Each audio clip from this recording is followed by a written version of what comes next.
नमस्कार प्यारे छात्रों, आज हम भविष्य काल का दूसरा भेद संभाव्य भविष्यत काल के विषय में अध्ययन करेंगे।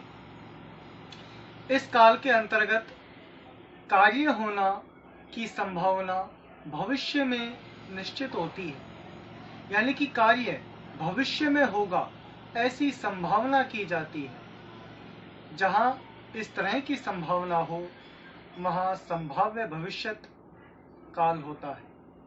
इसकी पहचान के लिए ए, ओ और ऊ धातु के अंत में इनमें से किसी भी एक मात्रा का प्रयोग किया जाता है। तो बिना देरी के आज के अध्ययन को शुरू करते हैं।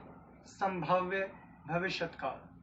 संभाव्य भविष्यत काल की परिभाषा को व्यक्त करते हुए कहा गया है कि इस काल से काम के आगे होने की संभावना व्यक्त की जाती है, अर्थात कार्य आने वाले समय में होगा ऐसी संभावना है। नंबर 2 बात, इसकी पहचान है ए, ओ और ऊ, यानी कि ये जो मात्राएं हैं ये मुख्य धातु के बाद में आएंगी। जैसे उदाहरण के लिए हमारा पहला उदाहरण है, अब मैं कहाँ जाऊं। तो आप देख रहे हो अंत में ऊ आ रहा है, हमारी पहचान ऊ है। इससे स्पष्ट होता है कि यहाँ संभाव्य भविष्यत काल है। नंबर 2, इस वाक्य में कहा गया है अब मैं कहाँ जाऊं, यानी कि भविष्य में उसके जाने की संभावना व्यक्त की जा रही है।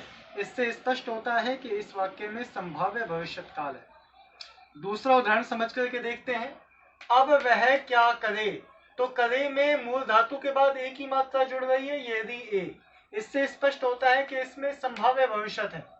नंबर 2 बात, अब वह क्या करे, यानी कि भविष्य में वो क्या करेगा इस चीज की संभावना व्यक्त की जा रही है। इसका मतलब यह है कि यहाँ पे संभाव्य भविष्यत काल है।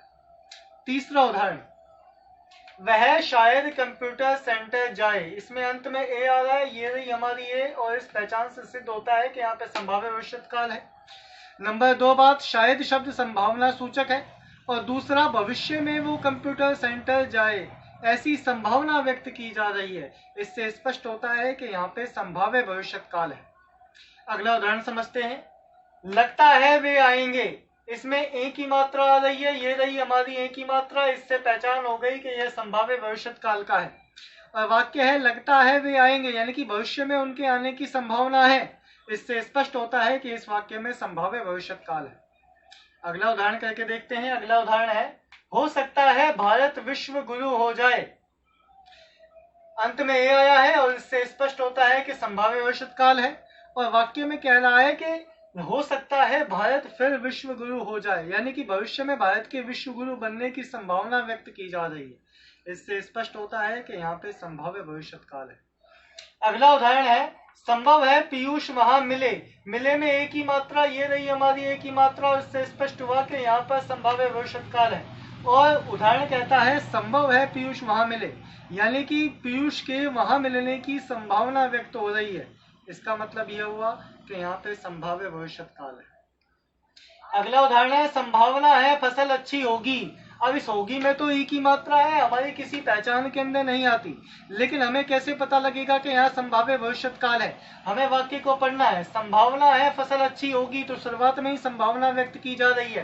परिभाषा में भी यही कहता है कि इस काल से काम के आगे होने की संभावना, तो आगे फसल अच्छी होगी इस चीज की संभावना है। इससे स्पष्ट होता है कि इस वाक्य के अंदर भी संभाव्य भविष्यत काल है। आप ध्यानपूर्वक संभाव्य भविष्यत काल को पढ़ना, समझना। कोई दिक्कत आए तो पूछना। एमपीएस विद्यालय आप सभी छात्रों के उज्जवल, सफल, स्वस्थ और सुरक्षित भविष्य की कामना करता है। कल हम इसी भविष्य काल के अगले भेद के विषय में चर्चा करेंगे। धन्यवाद।